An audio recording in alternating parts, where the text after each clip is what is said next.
THC roller coaster. Joseph, my man, thanks for making the return. Thanks for having me back on, Greg. Yeah, it's a pleasure. Very happy to be doing this, man. I have a lot of respect for the work you've done. I'm glad we can talk about the other pieces of the puzzle we couldn't get to before, and this cosmic war idea is a big part of it. Probably not a new idea to most rabbit hole tumblers, but it is described differently by different researchers, so maybe you can paint us a little bit of a mental picture on how you view this ancient catastrophic war. Well, to me, it's the keystone and the arch of all of my books. I think that we've been dealing with basically the same thing over and over and over. But briefly, the cosmic war idea comes from an examination of two very different, distinct data sets. One are ancient texts, which for me, with my background in theology, I do a lot of textual analysis. Mm-hmm. And when you read these texts, my favorite being the Enuma Elish, which in academics you learn is a dualistic cosmological origins mythos, or some sort of academic claptrap similar there too. Mm-hmm. But when you sit down and read it, it's actually a war epic. It's describing a war. It's describing basically a civil war in the pantheon of Mesopotamian gods. Now, the clincher is that when you examine the names of the Mesopotamian gods, they're all names of celestial bodies. So the implication is that this is an interplanetary war of some sort. The other data set is coming from Dr. Tom Van Flandern, the old astronomer at the U.S. Naval Observatory, the late Dr. Van Flandern, who revived a very early 19th century notion in astronomy that what they were looking at with the asteroid belt was the remains of a planet that had exploded. Mm-hmm. And he comes up with a variety of naturalistic explanations as to why a planet would explode. And you can tell he's not too happy with any of them. I review all these in my book, The Cosmic War. And he finally, very briefly at one point in the book, says that, well, it might have also blown up due to some technological experiment gone wrong. And then he clinches it by adding a phrase, or as the result of deliberate action. Mm. In other words, a war. Right. And, once you say that, then you're positing the existence of a very high advanced technological civilization in high antiquity right here in the solar system that was somehow interplanetary in nature, and that it had a science and technology capable of doing such a thing. Mm-hmm. Well, this squares very nicely, as a matter of fact, with the Mesopotamian text, and particularly with the Enuma Elish, because in one of those texts, the tablets of one of those texts, I think it's the fourth tablet, at the end of this war, when Marduk has finally conquered, the revolting half of the pantheon, there's this curious little phrase that to me indicates that they are dealing with something that's a dim, distant memory. And the phrase is, and Marduk measured the structure of the deep. And to me, this is a signal that with an exploded planet, the celestial mechanics of the solar system is going to be askew. It's going to be off. Mm-hmm. So the first thing you have to do is you have to get a handle on the celestial mechanics of the now disrupted solar system with its exploded planet. And this is exactly what you see in this particular text. So I'm dealing with two basic different data sets. And for me, the clincher, Greg, has always been that if you're dealing at the end of World War II with the sudden appearance of UFOs and so on, a certain segment, I think, of the national security policy-making structure is going to perhaps be aware of this particular reading of these types of texts, and it's going to formulate and plan its policy accordingly. So for me, this isn't simply kind of an academic exercise without implication, for the world that we're living in. I think the possibility does exist, and that we have to entertain the possibility that these types of reasonings or thoughts formulated some of their policy formation culture, and that's crucial. Mm-hmm. Yeah, it's an interesting take, and I know that you're piecing the story together from just the remnants of the texts we have that describe it, but do you get any kind of sense of the two sides involved or what sort of time period we're talking about? Well, the time period, as I outlined it in the Cosmic War, I left kind of deliberately open. And the reason why I did that is I think when it comes to reconstructing a chronology, there's so many different and at present seemingly conflicting data sets as to when this might have occurred. Mm-hmm. For example, you have indications that something cataclysmic occurred as recently as about 12,000 to 10,000 BC. Other cosmological markers or benchmarks, if you will, would be the alignments that some people did. Dr. Mark Carlotto several years ago, when he was working with Richard Hoagland on dating the face on Mars, came up with a set of astronomical alignments that pointed to about 625,000 years ago. You have indicators in ancient texts, the Kali Yuga, and so on and so forth.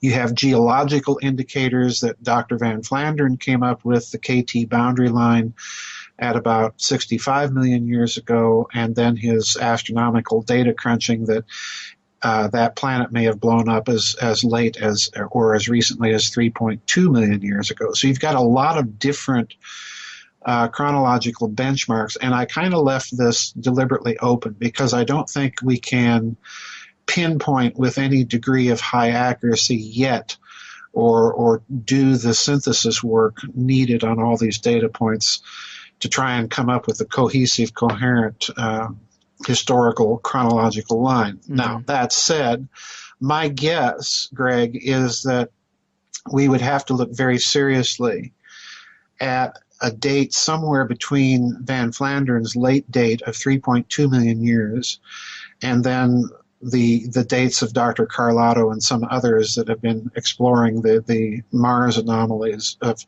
a couple of 100,000 to about 250,000 years ago, somewhere in that time frame, I think. Wow. Man, I mean, considering we're talking about something that could be so old, I'm surprised we know anything about it at all. It's almost harder for me to believe that we'd have records of it than it is to believe it happened when we're talking about a length of time that could be 100,000 to 1,000,000 years. Yeah, the records themselves are another intriguing part of the story. How do you translate or how do you transmit something like this over time without significant loss of signal? And I think the key here is most people have it entirely wrong about ancient myths and stories and how they're handed down. There have been studies of oral traditions of Australian Aborigines, and they've discovered that contrary to the assumption that we usually have that these things would become hopelessly garbled over time, the reverse is true. These oral tradition transmitting cultures tend to pay a great deal of attention to the accurate transmission of their records. So I don't find that all that unusual. What I find unusual, rather, is that we have a corpus of mythology in the world that if you read it from, so to speak, scientific or quasi-scientific eyes, begins to unveil the possibility that you're looking at records that are garbled to some extent, but that they are trying to express an actual history in the best technical language that they know how. And that's oftentimes the language of religion in those days. But I think you can look behind that and see indicators of some of these things. Mm-hmm. Yeah, another thing that I guess critics would say is that you can't take these ancient texts literally. Maybe they're just describing stories. And mm-hmm. Why would you disagree with that? Well, I disagree with it because it's too convenient in a sense. It allows us to not look at the possibility that we are looking at some sort of historical description. Mm-hmm. When you take these texts and juxtapose them with the physical evidences that we're now finding as we go out and venture into the solar system with our robotic probes and so on, we're finding an amazing degree of correlation. So, I think for simply the sake of completeness or argument, you may not agree with that reading of text, but at least from the standpoint of kind of intellectual honesty, you at least have to look at those types of readings. Yeah, I mean, I agree. And when you get into the details, do you get much of a sense of the two sides involved, or their, I guess, politics, for lack of a better word, or their motivations? Oh yes, there are high politics involved. Again, it's a matter of if you put on kind of the conspirators' thinking cap and learn to read between the lines of ancient texts, just like we do, today, as we're watching the news, as we're exploring articles on the internet. Mm-hmm. Most of us in this alternative community are cynical enough that we've learned to read between the lines of the propaganda. So what I'm suggesting is be that cynical when you read these ancient texts as well. And start to look behind the lines and connect some dots. Well, if you look at things like the Enema Elish and some of these other texts, but the Enema Elish probably is the one that most people are familiar with because it's the easiest to get a hold of. When you look at these, what you see being described in these Mesopotamian texts is, first of all, you have a war in the pantheon. You've got one part of the family at war with another part of the family, okay? And then when you look deeper, what are they fighting over? Well, they're fighting over essentially two things. They're fighting, first of all, over the role of mankind in this interplanetary confederation, or whatever you wish to call it. They're fighting over the role of mankind. And one group thinks there's far too many humans on planet Earth. They're far too noisy and they're far too intelligent for our own good, as we, the elite, or we, the gods, would prefer to keep this power for ourselves. So, you can find statements, and I'm paraphrasing very badly, but you can find statements like that in these ancient texts. The other thing, which for me is even more interesting, that they're fighting over, particularly in Mesopotamia, is they're fighting over weapons themselves. They're fighting over the possession of quite literally, a planet-busting technology, and possibly the beneficial aspects of such a technology, and who gets to wield it. Mm-hmm. Okay, so in other words, they're fighting over possession, so to speak, of the ultimate scientific technological secret. All right. Yeah. And this, to me, is what's most interesting, because, again, if this be the case, then human nature hasn't really changed that much. We've seen in modern times very, very similar struggles. We're right now talking about, nuclear proliferation in Iran and so on and so forth, that we don't want certain people to get certain kinds of weapons that we want to monopolize for ourselves. Right. So, nothing really changes all that much. And when you read some of these ancient texts, it looks very much like you're dealing with a very similar set of circumstances. And then there's a third implication that's kind of not mentioned directly. But when you stop and think about it, it's being implied. And that is, number one, if you're dealing with excess too smart population of these little monkeys on this little blue planet in the solar system, number one, and if you're dealing with a fight over possession of the ultimate technology, then there's hidden economic and commercial implications at play. And again, this squares very well with what we've seen in modern history, since the Renaissance. We've seen this meme repeated over and over. So again, it looks to me, when you deal with these ancient texts from the standpoint of more or less the permanence of human nature, of human emotions and passions and politics and institutions and the types of things that we struggle over, then that to me says that we need to take these texts very seriously when they're talking about ancient wars of the gods. Yeah, you said it really well. I mean, a war between elite families where depopulation plays a role, it does seem like not much has changed. Exactly. Exactly. A lot of researchers of these texts like to focus on the technology or the destructive power that's described in this battle, and that is very interesting. But let's look a little bit at the aftermath, and maybe there are some parallels we can draw between what's described in these writings and what we saw in the wake of, say, World War I. Well, I've been suggesting this Versailles template in any number of interviews, and have alluded to it very briefly in some of my interviews on radio. And I was asked to talk about this at this upcoming Secret Space Conference. Could you talk about this Versailles Template in more detail? Could you talk about its implications for post-war economy? And briefly put, if you look at let me put it to you this way: the reason why I think the Versailles Template is extremely important for the American policy formation culture of this national security state that we put into place in 1947.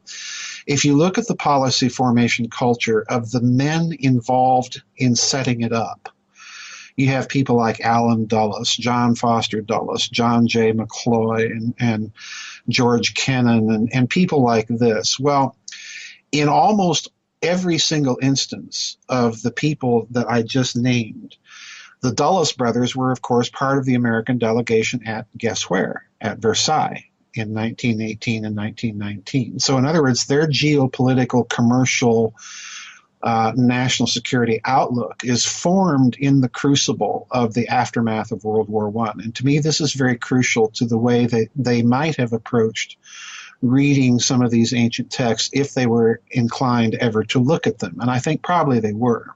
Mm-hmm. The other thing that that is very directly related to these ancient texts and our experience in World War I is, as you just mentioned, you had a bunch of elite families talking about overpopulation. There was a big struggle for possession or limitation of use of ultimate weapons. This you find very definitely in the Treaty of Versailles. And I'll be talking in more detail at the upcoming conference, but basically, it boils down to the fact that, the Entente powers basically, if you look at World War I carefully, basically laid siege to the Central Powers. The difficulty was with Germany in particular, you had a combatant that relied very heavily on massive, and I can't even begin to exaggerate that term, on massive amounts of firepower. To give you an example of what I mean here, Greg, and how it plays a role in Versailles and then in this wider template idea. During the last German offensives of 1918, when you had General Ludendorff transferring, massive amounts of troops from the Eastern Front that had just collapsed with the Russian surrender. Well, he's transferring massive amounts of troops, but he's also transferring massive amounts of artillery. And the way that the Germans had learned to use artillery on the Eastern Front was very, very different than the way the combatants used it in the West. We hear stories of these week-long preparations, if not longer, of just massive amounts of random artillery fire, flinging as much ordnance at the enemy as they could. The Germans didn't do this on the Eastern Front. They relied on truly horrendous amounts of artillery fire within a few hours. So when Ludendorff began his offensive in 1918, in March of 1918, the Germans had massed so much artillery fire that within about 5 hours, they had dropped more ordnance on the British lines than were dropped on Nazi Germany by the Allies in World War II. This is a truly, I mean, you can just imagine, what the British soldiers suffered. It was truly a devil's whirlwind of ordnance and fire, and it was so loud that you could hear the rumble 60 miles away in Paris or 80 miles away in London. That's how loud it was. It was just god awful.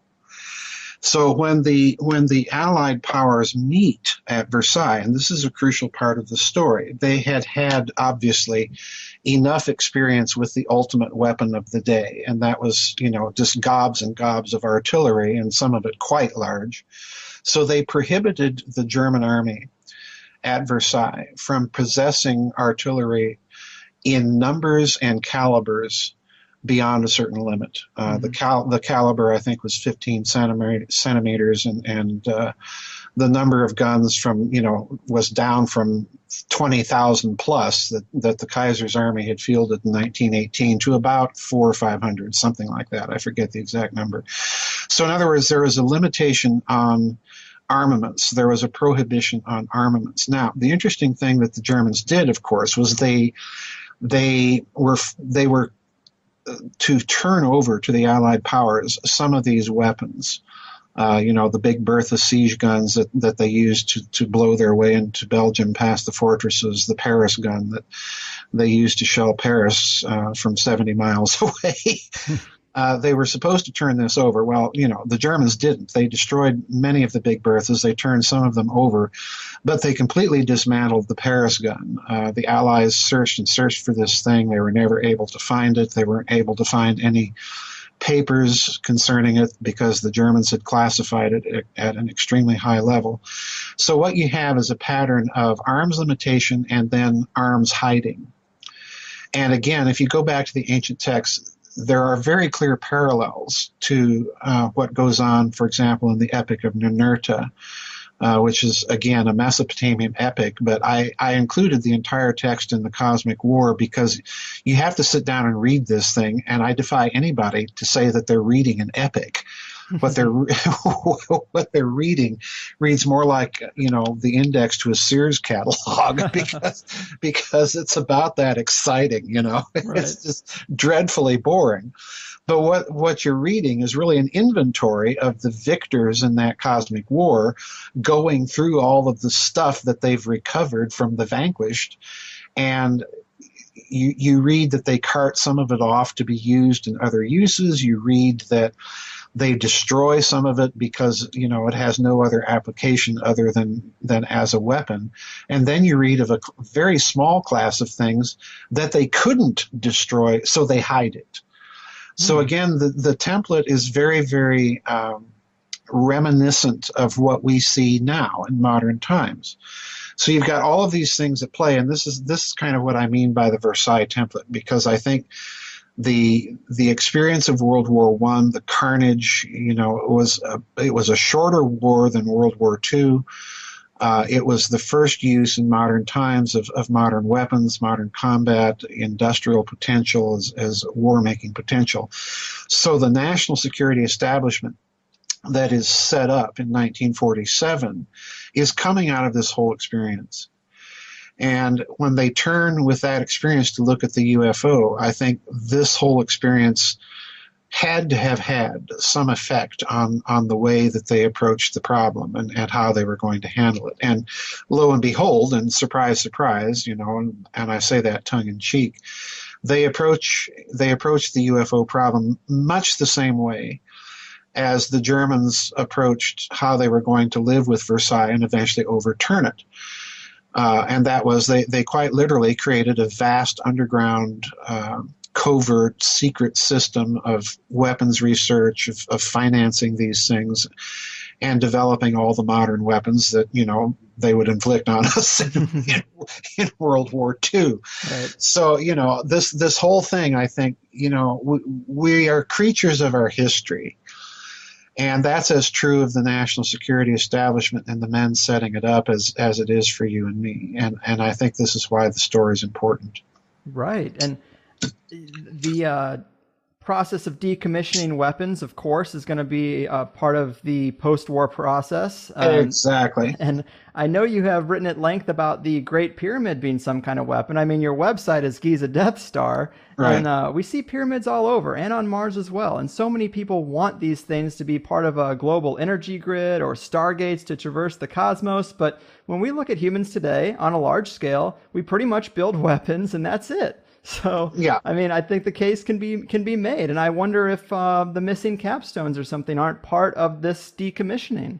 Well, I've wondered that too. And, you mentioned decommissioning, and that's yet another part of this template, because again, you look back at ancient texts, and this is what you see. You see kind of the ancient cosmic version of the Versailles template in action even there, because again, let's use World War I as our example. not only do you have a vast family fight with the Hohenzollerns and the Habsburgs and the Romanovs and the Windsors, or Saxe, Coburg, and Gotha, to give them their real German name, not only do you have a vast family fight, the Kaiser's related to just about every other monarch in Europe at the time, including the British monarch. So in other words, it's a vast family fight, and this is what we see in the ancient text. But the other thing, the Allies imposing these restrictions on German armaments, well, they're not going to just sit back and let the Germans police themselves. True. So in any case, that would have been a bad idea. And even with the Allied commissioners, and military attachés, their antenna pulsing with suspicion, crawling all over Germany and its factories to make sure that the Germans aren't going to be making any more of this stuff, by golly. They have to set up a system of decommissioning and making sure that parties to the treaty are going to abide by it. And this is what you see in the ancient texts. Look at the watchers. Well, what are they watching and why? Yes. That was one of my questions for you. If you thought that the UFO phenomenon, especially the increase during World War II, might have something to do with us losing a cosmic war, and like you said, you don't let these people police themselves, so somebody's got to be watching us. Bingo. This is, and let's be honest, the French and the British, particularly the French, that have just had their country blown to smithereens by the Kaiser. Mm-hmm. They're not just simply going to sit by and not send spies, people basically that look German, talk German, act German. They're not going to sit by and not do this. Well, again, this is what I think you see, or perhaps see, with the idea of the watchers. You have quite literally spies. They look like us, walk like us, and quack like us. So essentially they're spies. They're somebody's commissioners, making sure that we don't violate the terms of our treaty. The interesting thing, again, taking the cue from the Americans that were there at Versailles advising Wilson, they're looking at all of this, and this is their background. And they were warning, particularly the Dulles brothers, they were warning at the time that this peace that has just been imposed on Germany is really simply going to guarantee another war. The way to handle the Germans is not to take away their right of self-defense and military sovereignty. And of course, this becomes a huge issue for the Nazis. To overturn the Treaty of Versailles and restore real sovereignty to Germany. Well, they're going to look at the UFO thing in this way, and if they're reading ancient texts and getting a clue as to what might be going on, they're going to take the same route to assert human independence as was taken after World War I, long before the Nazis came to power. This was already being done in Weimar Germany. The ink on the treaty was no sooner dry than the German army was figuring out, well, how are we going to get around this? So this isn't something unique to Hitler. It's to be expected when you take the Central European great power and say, well, you can't have any armaments anymore. Well, that's an absurd position to put in any country in. Absolutely. So they're going to take the same. They're going to take the same view, I think, after World War II with the UFO phenomenon. They're going to try and figure out, well, what exactly is going on. And it is very clear that they very early came to the conclusion that the Earth was being reconnoitered, because much UFO activity, as I pointed out last year at the Secret Space Program Conference, was directly concerned with our military installations, not just in this country, but in the Soviet Union as well.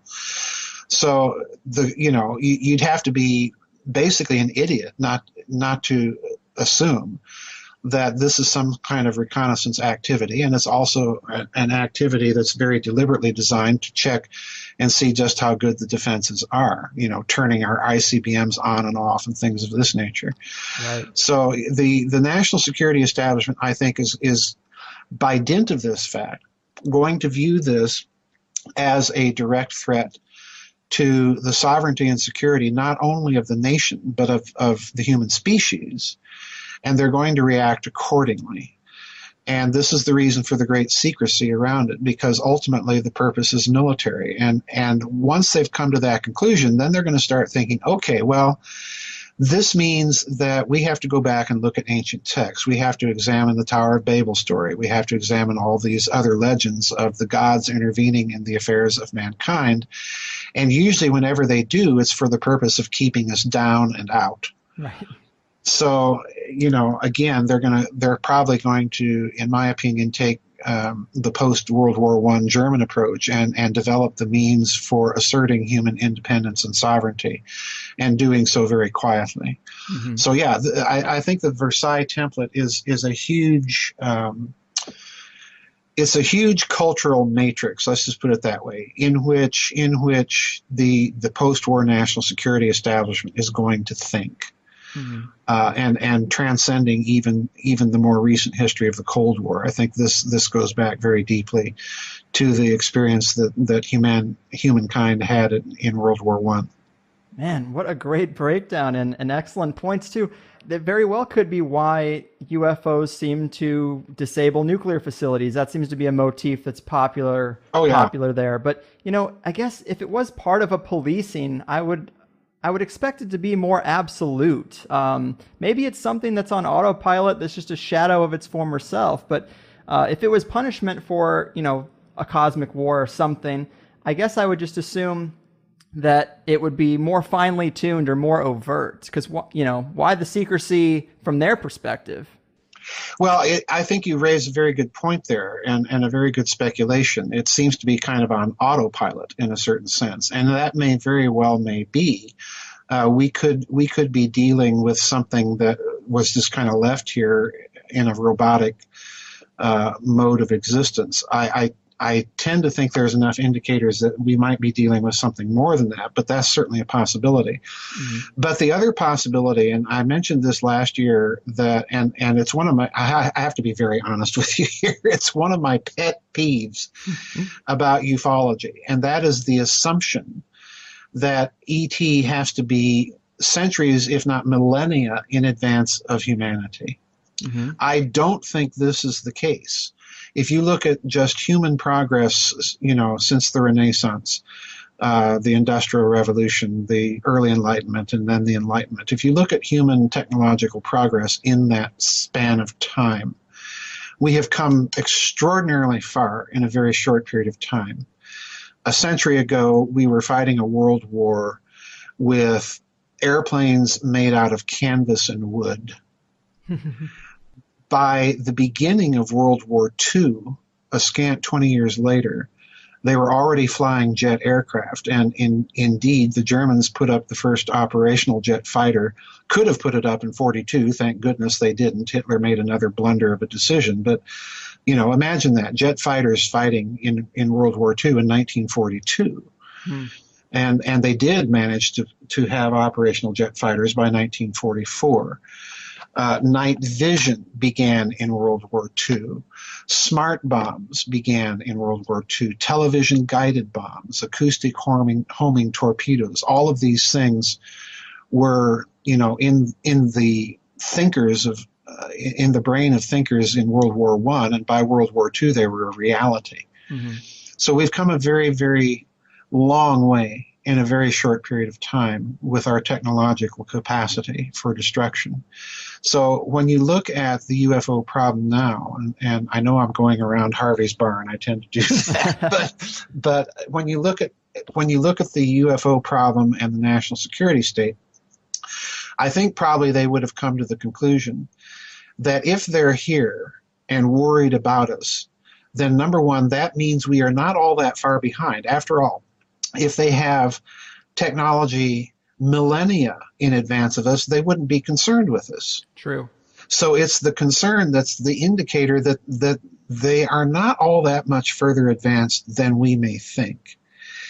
So I put it to people last year at the Secret Space Program conference that your ability to convince whoever's behind the UFOs, if indeed they are intelligent life forms piloting technologies in the skies, and I think, that's at least half of the picture, certainly not the total one, but that's at least a workable hypothesis. If you're looking at it that way, then how do you convince that intelligence that's doing this reconnoitering activity that they better tread very carefully? Well, The first thing you do is you fire off a bunch of hydrogen bombs, okay? And then you build a whole lot of them. So that, if they're thinking in terms of any invasion, they would simply be overwhelmed by sheer numbers. Mm-hmm. And then secondly, and more importantly, you would begin to leverage your ability to engineer systems on gigantic scales, on planetary scales, and perhaps even stellar scales, to convince whoever that is that we have more that we're not showing you. So I think in actual fact that what may be playing out, especially since World War II, is a very careful game of, good old-fashioned World War I gunboat diplomacy. We'll send our battleships and make a demonstration, and the other side sends their battleships to make a demonstration. I think this may be what's going on. And again, I put it precisely that way to indicate that possibly some sort of Versailles Template, some sort of historical matrix or context is in play in the thinking of the national security planners and policymakers. Mm. Yeah, very, very interesting thoughts there. I mean, it's compelling. And last time we talked a little bit about sacrifice in early cultural thinking as it relates to debt. But I've also heard you talking about how this idea of debt or sacrifice, or in another word, reparations, might come from the aftermath of such a battle as the one we're talking about. I think it's a fascinating idea. Well, precisely. When, I'm deliberately avoiding not going into too many details because I don't want to give away the actual content of my talks, in particular the first one. But when you sit down and do as you have just done, the parallels are really, really astonishing, and they're detailed.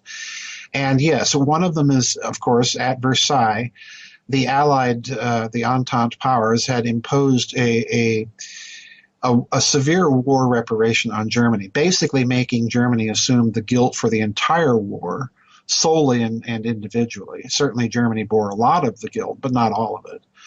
And then secondly, to impose just horrendously punitive war reparations on the country. Now, that in itself, the Allied powers get a lot of flack for that. But in actual fact, the French had to pay war reparations after the Franco-Prussian War, and they were steep and stiff. And the French did that. So, I don't have much sympathy for the argument that the war reparations were just unbearable by Germany, because the French suffered similar reparations from the Germans after 1871. The other thing that people have to remember is that when Russia surrendered to the Central Powers in 1918, the Central Powers basically carved out of European Russia an area of occupation from the Baltic states through Poland and a considerable portion of Belarusia and almost the entirety of the Ukraine, which the Central Powers insisted on setting up as kind of a puppet state under their authority or jurisdiction. So in other words, Russia lost a significant amount of territory, and on top of this, had to pay war indemnities to the Central Powers. So again, the thinkers at Versailles punished Germany far less than Germany punished Russia. Mm-hmm. Now, the Germans had, the Austrians and the Germans had a certain motivation for punishing Russia in that sense, because the Russian mobilization in 1914 was also one of the major contributory factors to the outbreak of the war. And, Kaiser Wilhelm's last-minute attempts to mitigate the situation and head it off with his cousin in St. Petersburg were, by that point, they were doomed. So as far as the German planners were thinking, Russia bore almost an equal responsibility for starting the war as did Germany. So the motive of revenge and punishment was there on all parts, not simply restricted to the Allies. So we have to bear that in mind. And I do think that when you juxtapose that with the idea of sacrifice, it's very interesting that you see the idea of sacrifice arising at some point in most traditions, in most texts, after some sort of cosmic catastrophe. And if that catastrophe was a cosmic war, then what it represents is you have to sacrifice your blood, your labor to this order that we're imposing. And there's also in the idea in those texts that the cosmic order has somehow been fundamentally disrupted, and in order to maintain it, a sacrifice of blood is necessary. Now, that may seem like the farthest thing from modern scientific viewpoints until you remember that if that cosmic war occurred, and if there was the destruction of an entire planet locally in our solar system that disrupted the celestial mechanics of the solar system, such that you had to go out and kind of remeasure everything, just as the Enuma Elish suggests, then yeah, you have again a template that is suggesting an arms limitation, that is suggesting a system of decommissioning and hence of espionage. And you have finally the idea of reparations kind of plugging into this whole picture. So yeah, the detailed connections are definitely there.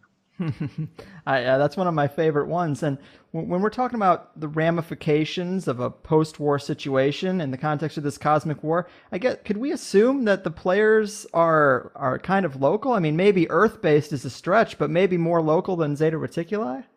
Oh yeah, I've always assumed that they are, at least to some extent, localized. In that, let's just walk the logic through. If we're dealing with a real cosmic war that occurred here, and that somebody on this planet or in control of this planet and other local celestial bodies went berserk and started blowing up planets and so on and so forth, if you're dealing with that, then this means that at least some outpost of whatever civilization took part in that war has to be here locally in the solar system, and locally, more importantly, on this planet. After all, the French aren't watching the Germans from cozy positions behind the Rhine River. Right.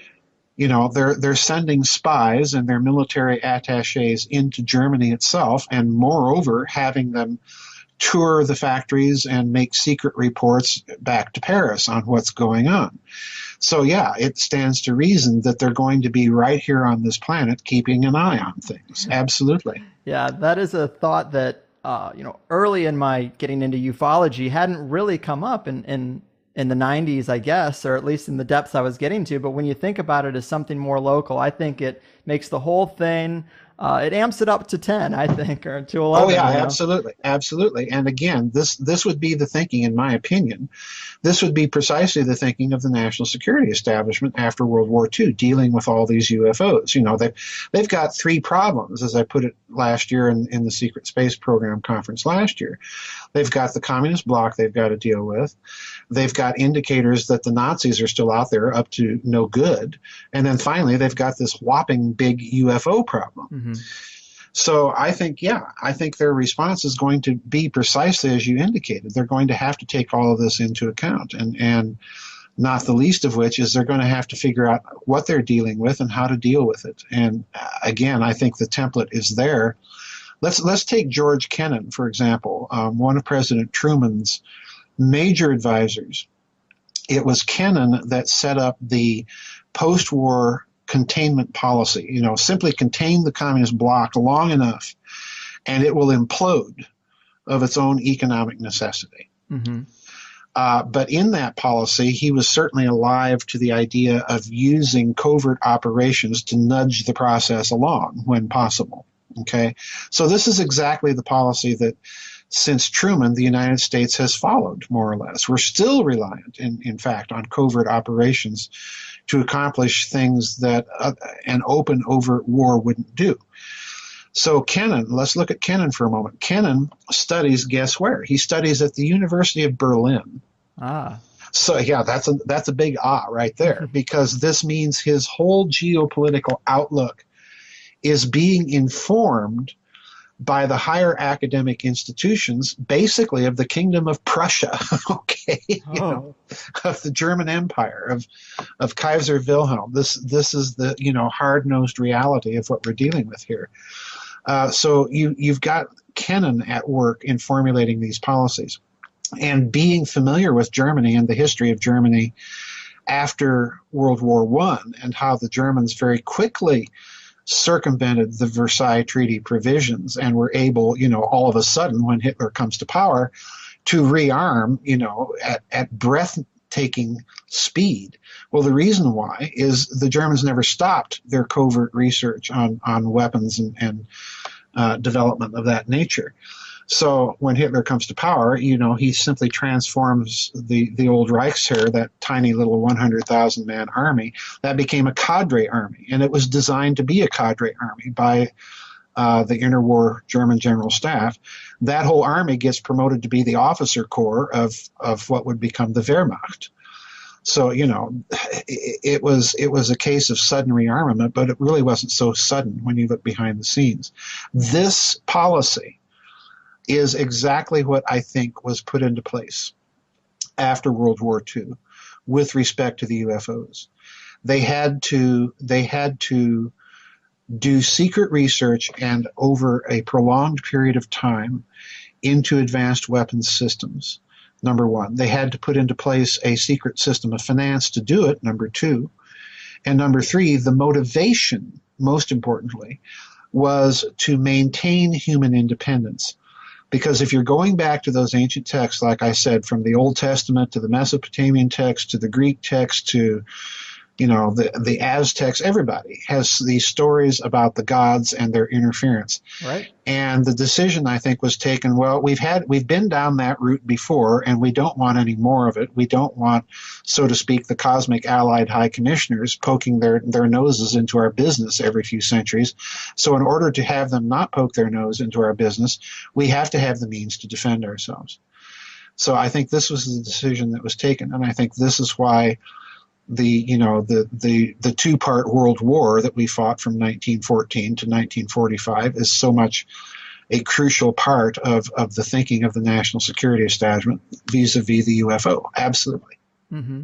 Yeah, and you're so right. Every religion and tradition seems to have elements of this story. I mean, even Catholicism with fallen angels and a big battle and resulting punishments. Right, I mean, right. It's twisted into a monotheistic view, but it's largely the same story. And another element that seems to come up in some of these texts, I suppose, and even more so in just what conspiracy researchers tend to talk about, is the idea of a quarantine, of an idea that somehow that Earth is almost like either a prison planet or some type of vessel itself for punishment. It's an odd thing, but that could be an element that ties in as well. Well, absolutely. This is yet another one of those details that indicates to me that we're dealing with kind of a cosmic Versailles template. Because again, let's go back to what the Treaty of Versailles actually imposed on Germany.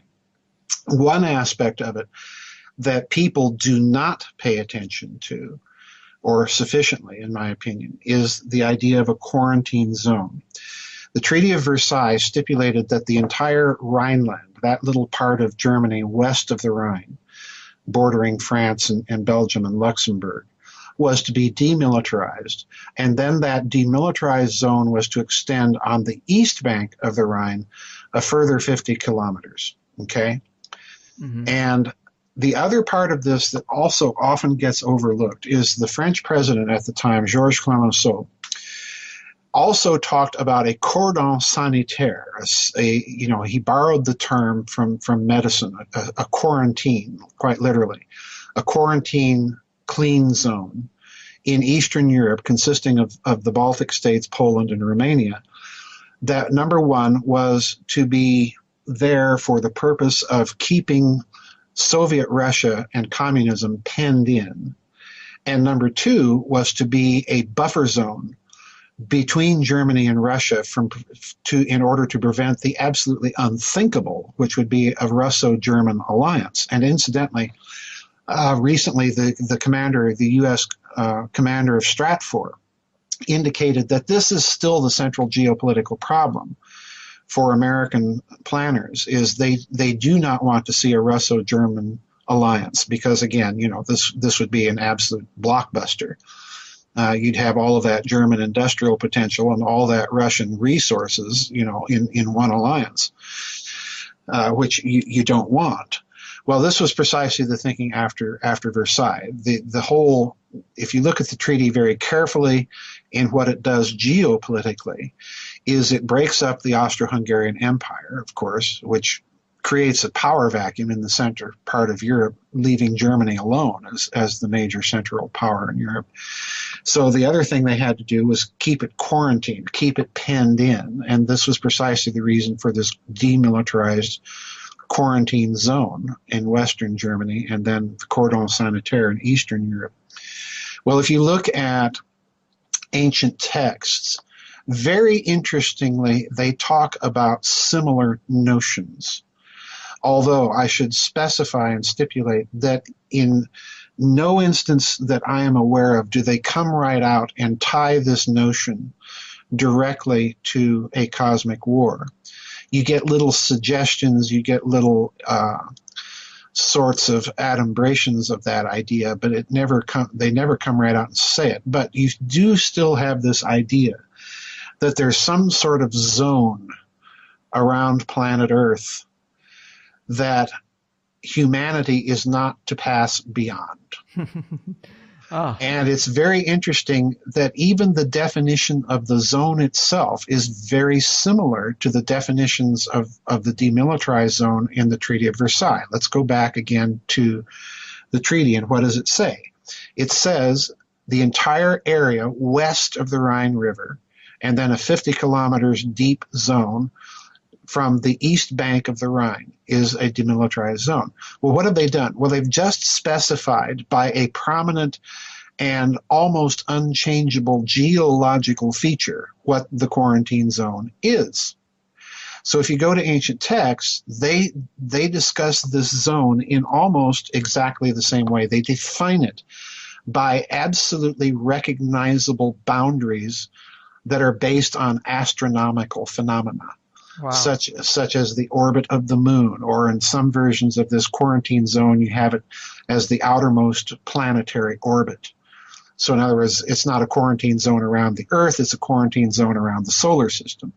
Mm-hmm. But you nevertheless have this idea of some sort of zone that is defined by a clearly identifiable astronomical feature. So again, I think, the detailed connections, just look what you have. You have family fight, okay? World War I, ancient cosmic war. You have decommissioning of weapons, okay? World War I, ancient watchers. You have the idea of reparations, World War I, sacrifice after some sort of cosmic catastrophe in ancient texts. You have the idea of a demilitarized zone or a quarantine zone, World War I, and you have a similar idea in certain ancient texts. So it looks to me that if you assume, as I do, that this national security policy-making establishment is going to look at the UFO phenomena, and I said this last year at the Secret Space Conference, one of the things they are eventually going to have to look at is the history of humanity and any indications in history, in lore, in legend of what they might be dealing with. Mm-hmm. And if they do look at it, as I think they did, although it would have been very, very secret and very classified, they're going to probably notice these parallels to more recent human history, and they're probably going to fashion their response accordingly. Right. Man, that's a great summary, and I do just love this template. And you mentioned the moon, and the two big moon conspiracies are A, that it was either faked, or B, they saw aliens on the way to the moon. And they're really not mutually exclusive, really, because they could have just faked footage and not shown you the real mission, and they could have also seen aliens. But you could almost draw a parallel to the fascination with nuclear facilities, with them going off planet, where these UFOs would be saying like, hey, where the hell are you going? Like, what are you doing? You can't go out here. Yeah, exactly. Well, I think it's interesting now that we could be dealing with a situation that has been successfully stalemated And the reason I say that is there is enough, even, without even getting into Apollo or whether it was faked or any of that. We've sent a number of robotic probes to the moon, and so have other nations. The Soviets, the Chinese now have landed on the moon. Other nations have sent orbiters, Japan, India, and so on. And they've all taken some very weird pictures of some very weird stuff. Right. And interestingly enough, this kind of began with Japan and India with their lunar orbiters. They just post these pictures without any comment of just weird stuff. Right. Okay. Here it is, folks, and we're not talking about it. Okay. And then the Chinese came along and they posted weird pictures as well. And they posted them on the People's Liberation Army website, as Richard Hoagland pointed out. So in other words, they didn't even do this through their space agency. For some reason, they posted it on their military's website. And personally, I think that's a huge clue. Right. I think China's sending messages. Well, we saw the same thing, and we're going to post it here because it's got military implications. Okay. And even more importantly, as most people probably listening to your show are aware, there's been just a flood of very strange pictures now appearing on the internet from Mars. Yes. The most recent being this Stonehenge thing they're calling it. Previously to that, it was the crab. And I'm not saying that I think all these pictures are genuine. What interests me is the tempo seems to be picking up. And if these pictures are genuine, people have to learn to footnote. If you're going to post these pictures, post us the link to the picture at NASA. Right. Give us the footnote, folks. This is part of due diligence and scholarship. So that's why I'm reserving my judgment. But assuming these are genuine pictures, then the real question becomes, why are they coming out with such a flood of these things now? And again, I suspect that it's because whoever is orchestrating all of this on the terrestrial side, they've decided it's now time to let people know that we have been around in this solar system for quite a while, or if somebody else has, or maybe our cousins or something. And again, I think all of this probably was known to the national security establishment when they first saw some of these pictures. They probably classified some of them because they weren't ready to deal with the technological implications. But once humanity started acquiring, this is a key data point that I hope people will latch on to. Once humanity started acquiring the ability to engineer and manipulate systems of a planetary scale, as we now have, that implies a military potential that at least brings us to near parity with whatever they may have been dealing with. And hence, you'll notice that once that was acquired, circa the beginning in its rudimentary forms, even shortly after World War II, but much more to the point during the 1980s under President Reagan, this is when you saw the beginning of the uptake of these types of pictures being posted and talked about. And much more recently, this has come to a head as we've seen. Well, look at what else is happening. We have Lockheed releasing its pictures of the fusion reactor it wants to put on the back of trucks. We have indications, most recently from Germany, that scientists had finally supposedly been able to detect the 0-point energy fluctuation, and on this type of news story goes. And what I'm suggesting is that you have to connect the dots of these types of stories very carefully, because to my way of thinking, it is significant that these types of stories about alternative energy sources are happening at more or less the same speed now that we're being subjected to all of these anomalous findings supposedly coming from outer space. To me, that indicates the elite has determined that they've achieved some sort of parity, and now it's safe to talk about all of this. So wow. there's a lot going on. That's a really interesting take. I haven't heard anyone else bring up in relation to why things seem to be speeding up in that sense. I think that's a great analysis. Well, very cool, man. Very insightful. I do love having you here. You're one of the greats. Of course, you will be presenting